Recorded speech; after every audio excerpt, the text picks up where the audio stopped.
Assalamualaikum warahmatullahi wabarakatuh. Saya Khurina Solasada. Di sini saya akan menjelaskan mengenai gender dalam perspektif. Di sini kita akan mempelajari 3 bagian. Yang pertama yaitu konsep gender, yang kedua ketidakadilan gender, dan yang ketiga adalah gender dalam pendidikan. Yang pertama adalah konsep gender. Kata gender dapat diartikan sebagai perbedaan peran, fungsi, status, dan tanggung jawab pada laki-laki dan perempuan. Gender secara istilah adalah perbedaan yang nampak pada laki-laki dan perempuan apabila dilihat dari nilai dan tingkah lakunya.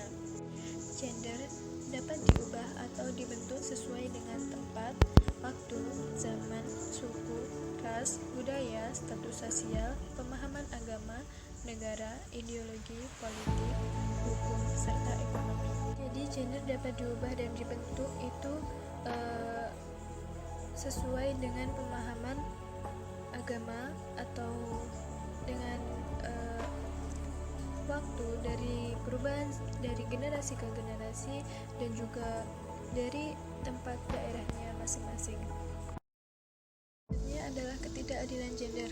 Ketidakadilan gender merupakan suatu istilah yang digunakan untuk menunjukkan perlakuan berbeda pada gender. Nah, ketidakadilan gender ini termanifestasikan dalam berbagai bentuk. Di antaranya yaitu subordinasi. Subordinasi adalah keterpinggiran perempuan dalam memerankan perannya dalam suatu adat, atau di sini perempuan itu hanya menerima hasil dari apa yang telah disepakati. Contohnya di suatu daerah, di sana masih kental akan adanya perjodohan. Nah, di situ dari anak perempuan ini dia hanya menerima kesepakatan yang telah disepakati oleh orang tuanya. Jadi si anak perempuan ini tidak memiliki argumen ataupun pendapat bahwa dia itu mengiyakan atau menolak tentang perjodohan ini. Jadi dia tidak bisa menentukan apakah dia ingin menerima atau menolak perjodohan ini, karena untuk keputusan itu berada di tangan orang tua mereka. Nah, yang kedua ada marginalisasi. Marginalisasi ini merupakan bentuk kemiskinan ekonomi yang terjadi di masyarakat. Nah, untuk contohnya itu seperti di suatu perusahaan, si perempuan itu akan diberi upah lebih sedikit daripada laki-laki. Nah, disinilah terjadi pemiskinan ekonomi di kalangan masyarakat. Nah, untuk yang selanjutnya adalah beban kerja. Beban kerja adalah suatu bentuk ketidakadilan yang menyebabkan ketimpangan sosial, dan hal ini sangat merugikan posisi perempuan dalam berbagai komunitas sosial. Bentuk-bentuk tersebut merupakan suatu jebakan yang menempatkan seorang perempuan hanyalah berperan sebagai seorang istri yang baik dan ibu yang baik di dalam keluarga dan masyarakat. Nah, ketidakadilan gender selanjutnya adalah kekerasan. Kekerasan yang terjadi pada perempuan dapat berupa kekerasan fisik dan juga kekerasan psikis. Nah, kekerasan fisik di sini dapat berupa penganiayaan, pembunuhan, dan juga pemerkosaan. Untuk kekerasan psikis di sini dapat berupa pelecehan dan juga pengucilan.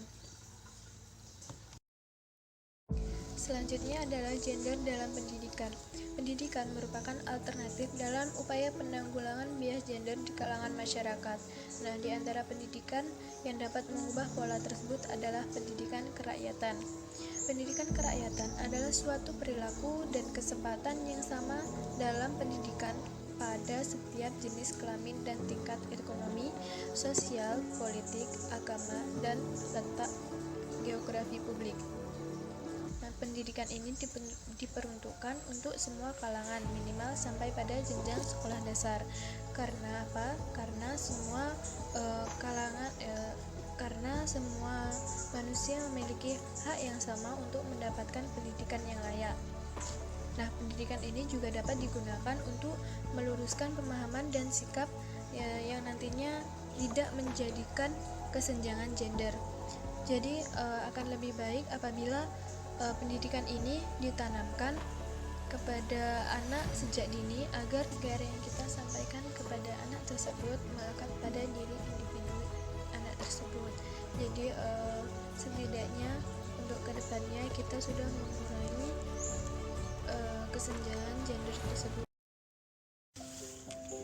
Jadi kesimpulan materi kita hari ini adalah gender merupakan perbedaan peran, sifat, status, fungsi, dan tanggung jawab yang melekat pada diri laki-laki dan perempuan sesuai dengan kesepakatan antar manusia, dan sifatnya itu dapat berubah-ubah sesuai dengan tempat, waktu, ras, agama, dan juga suku.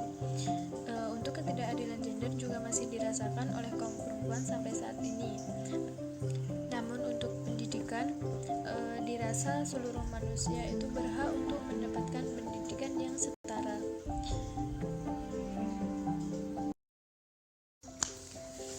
Nah, itu tadi yang dapat saya sampaikan. Ada kurang lebihnya saya mohon maaf.